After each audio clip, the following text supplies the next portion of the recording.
കേരളത്തിലെ നടീനടന്മാരുടെയൊക്കെ ഒരു സംഘടനയാണ് AMMA എന്ന് പറയുന്നത്. ചില ആളുകൾക്കൊക്കെ അത് അമ്മ എന്ന് നമ്മൾ വിളിച്ചില്ലെങ്കിൽ അവർക്ക് വലിയ കുണ്ഠിതമുണ്ടാകും എന്നുള്ളത് എനിക്കറിയാം.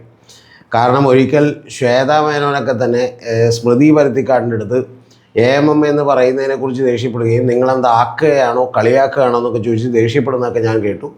കൂടാതെ ഏറ്റവും വലിയ പ്രധാനപ്പെട്ട ഒരാളുണ്ടായിരുന്നു, അത് അൻസിബയാണ്, അൻസിബ ഹസൻ. ആ അൻസിബ ഹസൻ പറഞ്ഞുകൊണ്ടിരുന്നത് AMMA എന്ന് വിളിച്ചാൽ ഞാൻ സംസാരിക്കില്ല, നിങ്ങൾ അമ്മ എന്ന് പറയുമെങ്കിൽ മാത്രമേ ഞാൻ സംസാരിക്കുള്ളൂ എന്ന് പറഞ്ഞുകൊണ്ടും ഇതുപോലെ സ്മൃതി പരുത്തിക്കാടിൻ്റെ അടുത്ത് ഉടക്കുന്നതൊക്കെ നമ്മൾ കേട്ടിരുന്നു. ഇത് കൂടാതെ ഏറ്റവും രസകരമായിട്ടുള്ള സംഭവം ഉണ്ടായിട്ടുള്ളത്, ഈ മോഹൻലാലും ബാക്കിയുള്ളവരൊക്കെ പതുക്കെ ഈ സംഘടന താഴെ ഇട്ടിട്ട് ഒളിച്ചോടി പോരും നിങ്ങൾക്ക് എല്ലാവർക്കും അറിയാം. നമ്മളതുമായി ബന്ധപ്പെട്ട് നിരവധി വീഡിയോകൾ ചെയ്തതാണ്. കാരണം ഹേമ കമ്മിറ്റി റിപ്പോർട്ട് വന്നപ്പോൾ തന്നെ ഇവരുടെ നിലനിൽപ്പൊക്കെ ആകെ തകരാറിലായിരുന്നു. അതിനു മുമ്പ് വലിയ വാചകമണി നടത്തിയിട്ടുള്ള സിദ്ദിഖിനെ പോലെയുള്ള ജനറൽ സെക്രട്ടറിമാരൊക്കെ തന്നെ പിന്നീട് 2, 3, 4 കേസിൽപ്പെട്ട് ഒളിവിൽ പോയപ്പോഴേക്കും ഇതാകെ നാശകോശമാവുകയും എല്ലാവരും തന്നെ ഇത് പതുക്കെ ഈ AMMA അവിടെ എവിടെയെങ്കിലും കിടക്കട്ടെ എന്ന് പറഞ്ഞാൽ അവരൊക്കെ തന്നെ ഓടി ഒളിക്കുകയൊക്കെ ചെയ്തു. അപ്പോൾ അന്നേരം അവർ കണ്ടുപിടിച്ചിട്ടുള്ള ഒരു തന്ത്രമായിരുന്നു, കാരണം വനിതകളെ മുന്നിൽ നിർത്തിക്കൊണ്ട് എന്ത് ചെയ്യാം, ഒന്ന് ജനങ്ങളുടെ ഭാഗത്തു നിന്നുള്ള ഒരു ഇമേജൊക്കെ ഒന്ന് ശരിയാക്കി എടുക്കാമെന്നുള്ളത്. അല്ലാതെ അവിടെ വനിതകൾ ഇനിയിപ്പോൾ ആരിരുന്നാലും വലിയ പ്രാധാന്യമൊന്നും ഉണ്ടാവില്ല. അവരൊക്കെ തന്നെ ഈ പറയുന്ന നേതൃത്വത്തിൻ്റെ താരങ്ങളുടെയൊക്കെ തന്നെ പാവകളായിരിക്കും. കാരണം ഈ ഇൻഡസ്ട്രി തന്നെ എന്ന് പറയുന്നത് മോഹൻലാലിനും മമ്മൂട്ടിക്കും അതുപോലെ ഒരു കൊമേഴ്സ്യൽ വാല്യൂ ഉള്ള നടന്മാരുടെയും ഇൻഡസ്ട്രിയാണ്. അത് നമ്മളൊക്കെ തന്നെയാണ് അതിന് കാരണം. നല്ല കഥയോ സിനിമയോ ഒന്നൊക്കെ നമ്മൾ സിനിമ കാണില്ല, പകരം നമ്മൾ എന്ത് ചെയ്യും, താരങ്ങളെ നോക്കിയിട്ടാണ് സിനിമ കാണുന്നത്. അതുകൊണ്ട് അവരുടെ താരങ്ങൾക്കൊരു വ്യാപാര മൂല്യമുണ്ട്. അപ്പോൾ ആ താരങ്ങളാണ് പിന്നെ ആർട്ടിസ്റ്റുകളെയൊക്കെ ആരൊക്കെ വേണം എന്തൊക്കെ വേണമെന്നൊക്കെ തീരുമാനിക്കുന്നത്. കാരണം അവർ സെൻറ്റേഡാണ് ഇൻഡസ്ട്രി നിൽക്കുന്നത്. അപ്പോൾ അതുകൊണ്ട് ഏത് നടി വന്നാലും ആര് വന്നാലും ഒക്കെ തന്നെ ഇത്രയൊക്കെ വ്യത്യാസം ഉണ്ടാകാമുള്ളൂ. പക്ഷേ ചില ആളുകളൊക്കെ ശ്വേതാ മേനോനും അതുപോലെ ശ്വേതാ മേനോൻ പ്രസിഡൻ്റായിട്ടും അതുപോലെ കുക്കു പരമേശ്വരൻ ജനറൽ സെക്രട്ടറി ആയിട്ടും ഒക്കെ വന്നപ്പോൾ ഏതാണ്ട് ഇന്ത്യയിൽ വിപ്ലവം നടന്നിരിക്കുന്നു, ഇനിയിപ്പോൾ എന്ത് ചെയ്യും, ഇവിടെ പാലും തേനും ഒഴുകും എന്നൊക്കെ പറയുന്ന പ്രതീതിയിൽ നമ്മുടെ മാധ്യമങ്ങളൊക്കെ വെറുതെ വാചകം അടിക്കുന്നുണ്ടായിരുന്നു. ആകെ ഈ AMMA എന്ന് പറയുന്ന 504 പേരുടെ സംഘടനയാണ് ഇത്. അല്ലെങ്കിൽ തന്നെ ഇതിനൊന്നും വലിയ പ്രാധാന്യം കൊടുക്കേണ്ട കാര്യമില്ല. ഇതൊരു ക്ലബ്ബാണ്, ചാരിറ്റബിൾ ഓർഗനൈസേഷൻ ട്രസ്റ്റായിട്ടൊക്കെയാണ് രജിസ്റ്റർ ചെയ്തേക്കണം. പക്ഷേ അതിലൊന്നും കാര്യമില്ല, ഇതൊരു ക്ലബ്ബാണ്. ആ ക്ലബ്ബിൽ നിന്ന് ചീട്ട് കളിക്കാം, അതുപോലെ ക്യാരംസ് കളിക്കാം, വേണമെങ്കിൽ ഈ പറയുന്ന പോലെ പല ക്ലബ്ബുകളിലൊക്കെ ഉള്ളതുപോലെ പണ്ട് തിരുവനന്തപുരം പ്രസ് ക്ലബ്ബിലൊക്കെ ഉള്ളതുപോലെ 2 പെഗ് അടിക്കാം എന്നുള്ള കണ്ടീഷനിലുള്ള ഒരു ക്ലബ്ബാണ്. ഇവിടെ പെഗ്ഗൊന്നും മദ്യമൊന്നും വിതരണം ചെയ്തില്ലെന്നുകൂടെ, അത്രേ ഉള്ളൂ കൂടെ. പിന്നെ അതിനേക്കാൾ മോശപ്പെട്ട പല കാര്യങ്ങളൊക്കെ നടക്കുന്നുണ്ട് എന്നുള്ളത് നമ്മൾ കേട്ടു. അപ്പോൾ ഏറ്റവും ഒടുവിൽ ഇപ്പോൾ 10 മാസങ്ങൾ കഴിഞ്ഞപ്പോൾ ആ ഭരണസമിതി ഒന്നാകെ തകർന്നടിയുകയും അവരുടെ ഇടയിൽ വലിയ പ്രശ്നങ്ങൾ ഉണ്ടാവുകയും നിരന്തരമായി വോയിസ് ക്ലിപ്പുകൾ ഈ ലോകം മുഴുവൻ ചുറ്റി നടക്കുകയൊക്കെ ചെയ്തു.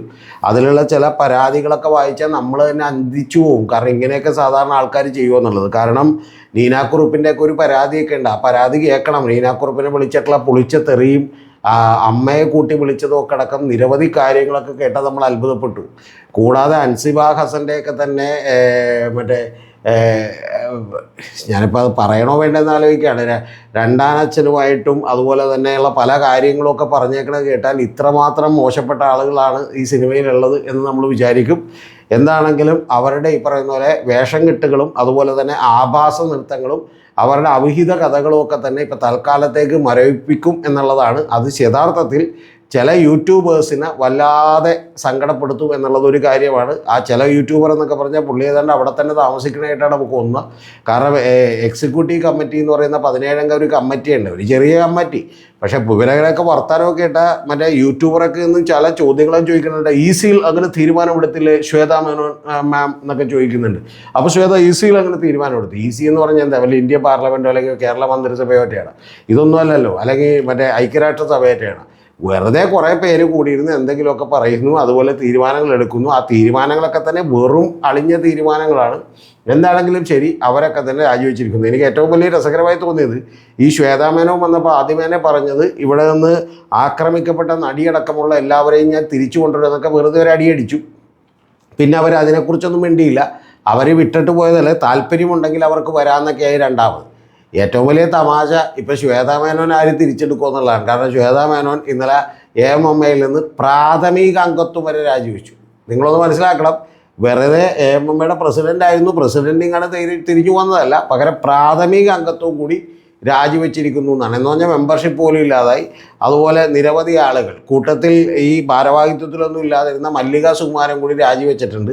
ഇനി സ്വസ്ഥമായിട്ട് വീട്ടിലിരിക്കാം, 71 വയസ്സായില്ലേ എന്നൊക്കെയാണ് പറയണത്. കൊച്ചുമക്കളെയൊക്കെ കളിപ്പിച്ച് സന്തോഷമായിട്ട് കുറച്ച് സീരിയലൊക്കെ അഭിനയിച്ച് അവരും വീട്ടിലിരിക്കട്ടെ എന്ന് ഞാൻ ആശംസിക്കുന്നു. അങ്ങനെ നിരവധി പേർ രാജിവെച്ചിരിക്കുന്നു. എന്താണെങ്കിലും അൻസിബ ഹസനോട് എല്ലാവരും ഐക്യദാർഢ്യം പ്രഖ്യാപിച്ചിരിക്കുന്നു. അൻസിബയുടെ ഭാഗത്താണ് ഈ മാറ്ററിൽ കാര്യമുള്ളത് എന്നുള്ളതൊരു വാസ്തവമാണ്.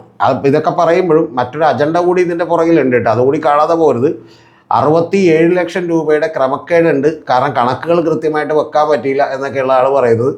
അപ്പോൾ ഉണ്ണി ശിവപാൽ ട്രഷററായിരുന്നു, പുള്ളി ഇവിടെ നിന്ന് ഒളിച്ചുപോയി, അതുകൊണ്ടാണ് കണക്ക് വെക്കാൻ പറ്റാത്തതെന്നാണ് ശ്വേതാമേനോൻ പറഞ്ഞത്. ഉടനെ തന്നെ ഉണ്ണി ശിവപാൽ പറയുന്നത് ഇവർ 3 മാസമായിട്ട് എന്നെ പുറത്താക്കിയൊക്കെയായിരുന്നു, എന്നോട് ഈ ഓഫീസിൻ്റെ പടി പോലും കയറരുതെന്ന് പറഞ്ഞു, പിന്നെ ഞാനെങ്ങനെ വന്ന് കണക്ക് ശരിയാക്കുമെന്നാണ് ഉണ്ണി ശിവപാൽ ചോദിക്കുന്നത്. അപ്പോൾ അങ്ങനെ ആകെ ചളകുളമായിട്ടുള്ളൊരു സംഘടനയാണിത്.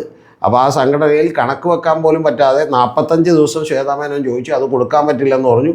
എല്ലാവരും തന്നെ ഭരണസമിതി ഒന്നടങ്കം തന്നെ രാജിവെച്ചു. അങ്ങനെ ഈ പറയുന്ന പോലെ ഒരു ഫാഷൻ ഷോ അവിടെ അവസാനിച്ചു. ശരിക്കും പറഞ്ഞാൽ ഇവരൊക്കെ വന്നിട്ട് എന്താണ് ഇത്ര വലിയ കാര്യം, അല്ലെങ്കിൽ എംഎംഎയിൽ എന്താണ് ചെയ്യുന്നതെന്നൊക്കെ ചോദിച്ചാൽ ഒരു കാര്യമില്ല. അൻസിബ പറഞ്ഞ കുറച്ച് കാര്യങ്ങൾ എനിക്ക് വളരെ ജെനുവിനായിട്ട് തോന്നി. അതിൽ ഏറ്റവും പ്രധാനം അൻസിബ പറഞ്ഞൊരു കാര്യമുണ്ട്. ഈ എംഎംഎ കൈനീട്ടം കൊടുക്കുന്നൊരു പരിപാടിയുണ്ട്, ഏതാണ്ട് ഭയങ്കര ചാരിറ്റിയാണെന്ന് ഇവർ പറഞ്ഞു. 5000 രൂപ വീതം ഇവർ ഓരോരുത്തർക്ക് കൊടുക്കും എന്നുള്ളതാണ് ഇവർ ഈ പറയണത്. 5000 രൂപ എന്ന് പറഞ്ഞാൽ ഇനിയിപ്പോൾ 100 പേർക്ക് കൊടുക്കണമെങ്കിൽ കൂടി വന്നാൽ 5 ലക്ഷം രൂപ വരും ഒരു മാസം. അങ്ങനെ 12 മാസം കൊടുക്കണമെങ്കിൽ 60 ലക്ഷം രൂപ വരും. ഇത് ഇത്ര വലിയ കാര്യമുള്ള കാര്യമൊന്നുമില്ല. പക്ഷേ ഇതൊക്കെ അവർക്ക് ഏറ്റവും പ്രധാനപ്പെട്ട കാര്യം, എങ്ങനെ കൈനീട്ടം മേടിച്ചു പോയാൽ പിന്നെ നിങ്ങൾക്ക് വോട്ടവകാശം ഇല്ലെന്നാണ്. ഒന്ന് ആലോചിച്ച് നോക്കി, എന്തൊരു ജനാധിപത്യ വിരുദ്ധമായിട്ടുള്ള നടപടിയാണ്. എന്നിട്ട് ആ 17 അംഗ എക്സിക്യൂട്ടീവ് കമ്മിറ്റിയിൽ ഇത് അൻസിബ പറഞ്ഞു, ഈ ഒരു കാര്യം പറഞ്ഞു, അത് ജെനുവിനായിട്ടുള്ള കാര്യമാണ്. രണ്ടാമത്തത്, നമ്മൾ വെണ്ണല മഹാദേവ ക്ഷേത്രത്തിൽ നിന്ന് 75 ലക്ഷം രൂപ മേടിച്ചു. അപ്പോൾ ശ്വേത പറയുന്നത് 2 കോടി ചോദിച്ചാൽ 2 കോടി തന്നാനെ, പിന്നെ ശ്വേതയുടെ മഹാമനസ്കത കൊണ്ട് വെറുതെ 1.25 കോടി രൂപ ദല്ലാളെന്ന് പറഞ്ഞ് നഷ്ടപ്പെടുത്തിട്ടല്ലോ എന്ന് വിചാരിച്ച് അത്രയും കുറച്ച് കൊടുത്തു എന്നുള്ളതാണ് പറയുന്നത്. ഇല്ലേ, പഞ്ചാബി ഹൗസിലൊക്കെ പറയുന്ന പോലെ, അതായത് ബോട്ട് എടുക്കുമ്പോൾ 3 ലക്ഷം രൂപ ഇട്ട് അത് ഞാൻ നിനക്ക് എന്നാൽ ബാക്കിയുള്ള കാശ് എപ്പത്ത് രൂപ ഒന്നും ഇരിക്കുള്ളൂ. അതുപോലെയാണ് ശ്വേത പറയുന്നത്. അപ്പോൾ രണ്ടാമത്തെ കാര്യം ഇവർ പറയുന്നത്, ഈ നമുക്ക് ക്ഷേത്രത്തിൽ നിന്നോ മതപരമായ സംഘടനകളിൽ നിന്നോ ഒക്കെ ഇതുപോലെ സംഭാവന മേടിക്കേണ്ട കാര്യമുണ്ടോ? നാളെ ചിലപ്പോൾ ഒരു പള്ളികൾ വന്നേക്കാം, ക്രിസ്ത്യൻ പള്ളി വന്നേക്കാം, മുസ്ലിം പള്ളി വന്നേക്കാം, ഇത്തരത്തിൽ ആളുകൾ വന്നേക്കാം, അതൊക്കെ ബുദ്ധിമുട്ടാവില്ലേ എന്ന് ചോദിച്ചു. ഈ പറയുന്ന കാര്യം അവർ 2 കാര്യങ്ങളും പറഞ്ഞത് വളരെ ജെനുവിനായിട്ടുള്ള കാര്യമായിട്ടാണ് എനിക്ക് തോന്നിയിട്ടുള്ളത്. പിന്നെ മൂന്നാമത്തെ കാര്യം എന്ന് പറയുന്നത്, അവരെ ഈ അൻസിബ ഹസനെ 10:45 മുതൽ, അൻസിബ ഹസനെ അറിയാൻ പാടില്ലാത്തതുകൊണ്ടാണ് പോകേണ്ടതെന്നൊരു ആവശ്യമില്ല.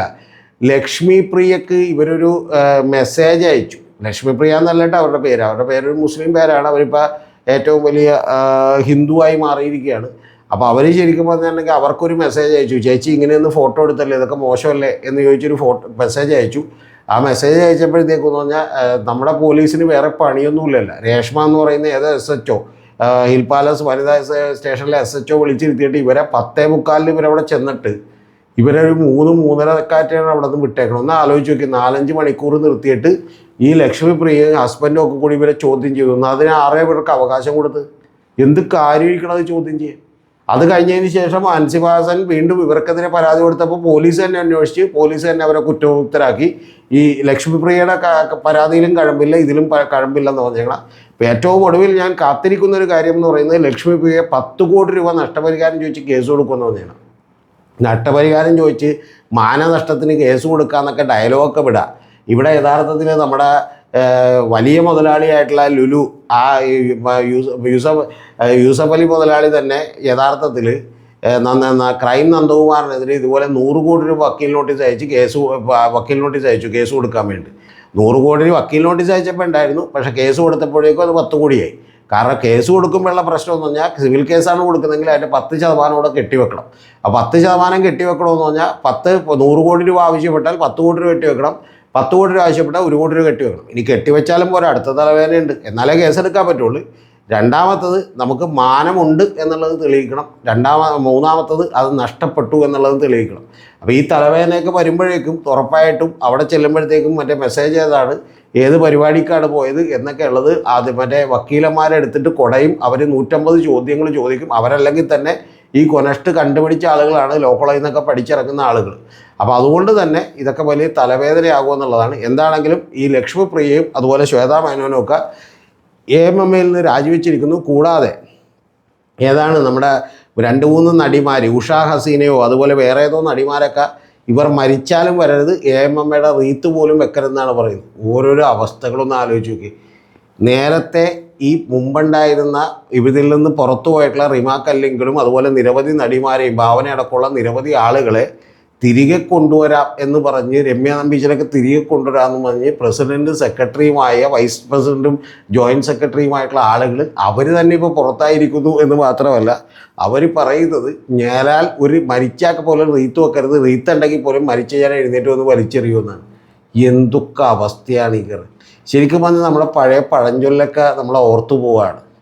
മനസ്സിലായി. അപ്പോൾ അതായത് ഈ പറയുന്ന പോലെ ഇതൊക്കെ എത്ര നേരം വേണം മാറി പറയാൻ എന്നുള്ളതാണ് ഏറ്റവും പ്രധാനപ്പെട്ട കാര്യം. അപ്പോൾ എന്താണെങ്കിലും ശരി, AMMയിൽ ഇപ്പോൾ അടുത്തൊരു കാര്യമുള്ളത്, ഒരു അഡ്ഹോക്ക് കമ്മിറ്റി തീരുമാനിച്ചിരിക്കുന്നു. ആ അഡ്ഹോക്ക് കമ്മിറ്റി രമേശ് പിഷാരടിയുടെ നേതൃത്വത്തിലാണ് പുള്ളി തീരുമാനിച്ചിട്ടുള്ളത്. പുള്ളി ഇപ്പോൾ പാലക്കാട് MLA ആണ്. മറ്റേ ഇവൻ നമ്മുടെ മാങ്കൂട്ടത്തിൽ ചെയ്ത അലവലായിത്തരം കൊണ്ടിട്ട് ഏറ്റവും വലിയ ഗുണമുണ്ടായത് പിഷാരടിക്കാണ്. പിഷു കഴിഞ്ഞ ദിവസങ്ങളിൽ നിയമസഭയിൽ വന്നും ഒരു വെറുതെ ഒരു പിഷുവിൻ്റെ ഈ പറയുന്ന പോലെ ഒരു സാധാരണ കോമഡി പരിപാടി അവിടെ നടത്തിയിട്ടുണ്ട്, ഒരു സ്റ്റാൻഡപ്പ് കോമഡി പരിപാടി നടത്തിയിട്ടുണ്ട്. അപ്പോൾ എന്താണെങ്കിലും അത്തരത്തിലുള്ള അഡ്ഹോക്ക് കമ്മിറ്റി നിയമിക്കാൻ തന്നെ ഈ ചാരിറ്റബിൾ ട്രസ്റ്റിൻ്റെ കീഴിൽ നിയമമില്ല. പക്ഷേ ഇവർക്ക് നിയമം നോക്കേണ്ട കാര്യമില്ല. ഈ 500, 450, 480 പേരുടെ ക്ലബ്ബാണ്. ആ ക്ലബ്ബിൽ ഇതുപോലെയുള്ള ഓരോരോ വേളാങ്കീക്കലൊക്കെ നടന്നുകൊണ്ടിരിക്കും. ഇതിൽ ഒരു പാർട്ടി എനിക്ക് അഭിനന്ദിക്കാതെ വയ്യ. അതിനെക്കുറിച്ചാണ് എനിക്ക് ഏറ്റവും മോശം ധാരണ ഉണ്ടായിരുന്നത്. അത് സുജയ പാർവതി ചീഫ് എഡിറ്ററും അതുപോലെ ന്യൂസ് ഡയറക്ടറായിട്ട് വേണു ബാലകൃഷ്ണനും ഒക്കെ ഇരിക്കുന്ന ഒരു ചാനലുണ്ട്. അതിൻ്റെ പേര് ബിഗ് TV എന്നാണ്. അതിൻ്റെ മാനേജിങ് എഡിറ്ററും മാനേജിങ് ഡയറക്ടറും ഒക്കെ അനിൽ അയിരൂരാണ്. കുറച്ച് ബുദ്ധിമുട്ടിലൊക്കെ ആയിരുന്നു അവർ. അപ്പോൾ അവരൊരു വലിയ തീരുമാനം എടുത്തു. യഥാർത്ഥത്തിൽ അവരും കൂടി വന്ന് ഈ രംഗം വഷളാക്കുമെന്നാണ് ഞാൻ വിചാരിച്ചിരുന്നത്. കാരണം അവർ പൊങ്കാലയിടാനൊക്കെ പോകുന്ന വലിയ ചാനൽ പ്രവർത്തനവും മാധ്യമ പ്രവർത്തനവും കൂടാതെ പിണറായി മറ്റേ ഇൻ്റർവ്യൂ കൊടുത്തതിന് നന്ദി അർപ്പിച്ചുകൊണ്ടുള്ള കാർഡൊക്കെ കണ്ടപ്പോൾ ഞാൻ വിചാരിച്ചു ആകെ തലവേദന പോലെ ഇത്. കാരണം ഒന്നുകൂടി ഈ പറയുന്ന പോലെ നമ്മുടെ ഈ മാധ്യമരംഗമൊക്കെ മോശമാവുമല്ലോ എന്ന് വിചാരിച്ചിരിക്കുമ്പോൾ അവർക്കെന്തോ വെളിവുണ്ടായിരിക്കുന്നു. അവർ കഴിഞ്ഞ ദിവസം എടുത്ത തീരുമാനം എന്ന് പറയുന്നത് ഈ നാട്ടിലെ സാധാരണക്കാരായ നിരവധി ആളുകളെ ബാധിക്കുന്ന ഒരുപാട് പ്രശ്നങ്ങൾ ഞങ്ങൾക്ക് ചർച്ച ചെയ്യാനുണ്ട്. അതുകൊണ്ട് ഈ പറയുന്ന പോലെ AMMയുടെ ഈ പറയുന്ന പോലെ അവിഹിത കൂത്തുകളികൾക്ക് ഞങ്ങളില്ല, അത് സംപ്രേഷണം ചെയ്യാനില്ല എന്നാണ് പറഞ്ഞേക്കുന്നത്. എല്ലാ ചാനലുകളും ഇവിടെയുള്ള കുറേ ഈ പറയുന്ന പോലെ കുയിൽ യൂട്യൂബേഴ്സും കൂടി തീരുമാനമെടുത്താൽ തീരാവുന്ന പ്രശ്നമേ ഇതിനകത്തുള്ളൂ. അല്ലാതെ ഇതൊന്നും ജനങ്ങളെ ബാധിക്കുന്ന ഒരു പ്രധാനപ്പെട്ട കാര്യമേ അല്ല. നമ്മുടെ വേറൊരു ചാനൽ കൂടിയുണ്ട്, നിങ്ങൾക്കെല്ലാം അറിയാവുന്ന പോലെ. അതിൻ്റെ പേര് പൊതുബോധത്തിനൊപ്പം രതീഷ് ചക്രപാണിയോടൊപ്പം എന്നാണ് അതിൻ്റെ അർത്ഥം. പക്ഷേ ഇംഗ്ലീഷിൽ ആ ചാനലിൻ്റെ പേര് BCC വിത്ത് രതീഷ് ചക്രപാണി എന്നാണ് യൂട്യൂബിൽ കൊടുത്തേക്കുന്നത്. അതിൻ്റെ ഫുൾ നെയിം എന്ന് പറയുന്നത് ബിയോണ്ട് കോമൺ കോൺഷ്യസ്നസ് വിത്ത് രതീഷ് ചക്രപാണി എന്നാണ്. അപ്പോൾ ആ ചാനലിലേക്ക് പുതിയൊരു പോഡ്കാസ്റ്റ് കൂടി വരുന്നുണ്ട്. ഞെട്ടിക്കുന്ന വളരെ എക്സ്പ്ലോസീവ് ആയിട്ടുള്ള കുറേ ഇൻഫർമേഷൻസ് അടങ്ങിയ പോഡ്കാസ്റ്റാണ് അതിനകത്ത് വരാനിരിക്കുന്നത്. എങ്ങനെയാണ് ഹൈക്കമാൻഡ് VD സതീശൻ എന്ന് പറയുന്ന മുഖ്യമന്ത്രിയിലേക്ക് എത്തേണ്ടി വന്നത്, അതിൻ്റെ ഉള്ളിലെ കളികൾ എന്തൊക്കെയാണ്, അതിൽ എന്തൊക്കെ റോളാണ് നമ്മുടെ മുസ്ലിം ലീഗ് നിർവഹിച്ചത് എന്നുള്ളതിനെക്കുറിച്ചുള്ളൊരു പോഡ്കാസ്റ്റാണ്. അപ്പോൾ ആ ചാനലിൽ എൻ്റെ പ്രിയപ്പെട്ട പ്രേക്ഷകർ ആരെങ്കിലും സബ്സ്ക്രൈബ് ചെയ്തിട്ടില്ലെങ്കിൽ അത് സബ്സ്ക്രൈബ് ചെയ്താൽ മാത്രമേ നിങ്ങൾക്ക് നോട്ടിഫിക്കേഷൻ ലഭിക്കുകയുള്ളൂ. ഇപ്പം നമ്മുടെ ഒരു 1 മണിക്കൂറും 44 മിനിറ്റുമുള്ള ഒരു വലിയ ആദ്യത്തെ പോഡ്കാസ്റ്റ് ഇട്ടിട്ടുണ്ടായിരുന്നു. ആഴ്ചയിൽ ഒരു പോഡ്കാസ്റ്റ് ചെയ്യണമെന്നാണ് വിചാരിച്ചത്. പക്ഷേ ചില കാര്യങ്ങൾ കൊണ്ട് നമുക്കതിന് കഴിഞ്ഞില്ല. നമ്മുടെ ഇപ്പോൾ അടുത്ത പോഡ്കാസ്റ്റ് ഉടനെ തന്നെ വരികയാണ്. ആദ്യത്തെ പോഡ്കാസ്റ്റ് നിങ്ങൾ വലിയ രീതിയിൽ സ്വീകരിച്ചു, വലിയ സന്തോഷം. കാരണം 15,600-ലധികം പേര് അത് കണ്ടു. കൂടാതെ 6,000-7,000-ഓളം വരുന്ന വലിയ വാച്ചവേഴ്സാണ് അതിന് കിട്ടിയിട്ടുള്ളത്. അതുപോലെ 600-ലധികം വരുന്ന സബ്സ്ക്രൈബേഴ്സുമായിട്ടുള്ള ഒറ്റ വീഡിയോ കൊണ്ട് തന്നെ വലിയ സന്തോഷം നിങ്ങളുടെ സപ്പോർട്ടിന്. നിങ്ങൾക്ക് കൂടുതലായി നമ്മളെ സപ്പോർട്ട് ചെയ്യാൻ, ഫിനാൻഷ്യലി സപ്പോർട്ട് ചെയ്യാൻ കഴിയുന്നവർക്ക് നമ്മുടെ ഈ ചാനലിൽ മെമ്പർഷിപ്പ് എടുത്തുകൊണ്ട് നമുക്ക് സപ്പോർട്ട് ചെയ്യാം. അതിൽ 1 മുതൽ 6 വരെയുള്ള നിരവധി സെഗ്മെൻറ്റുകളുണ്ട്. അതിലേതെങ്കിലും നിങ്ങൾക്ക് കഴിയാവുന്ന രീതിയിൽ എടുത്തുകൊണ്ട് സപ്പോർട്ട് ചെയ്യാം. കൂടാതെ അതല്ല, നിങ്ങൾക്ക് നേരിട്ട് തന്നെ സപ്പോർട്ട് ചെയ്യാൻ കഴിയുന്നവർക്ക് നമ്മുടെ ഗൂഗിൾ പേ നമ്പറോ അക്കൗണ്ട് നമ്പറോ ഒക്കെ കൂടി കൊടുത്തിട്ടുണ്ട്. അതിലൂടെയും നമുക്ക് സപ്പോർട്ട് ചെയ്യാം. കാരണം ഈ പോഡ്കാസ്റ്റുകളൊക്കെ ഷൂട്ട് ചെയ്യുക എന്ന് പറയുന്നത് വലിയ എക്സ്പെൻസീവ് ആയിട്ടുള്ളൊരു കാര്യം കൂടിയാണ് എന്നുള്ളത് കൊണ്ടാണ് നിങ്ങളുടെയൊക്കെ ഒരു സപ്പോർട്ട് വളരെ അനിവാര്യമാകുന്നത്.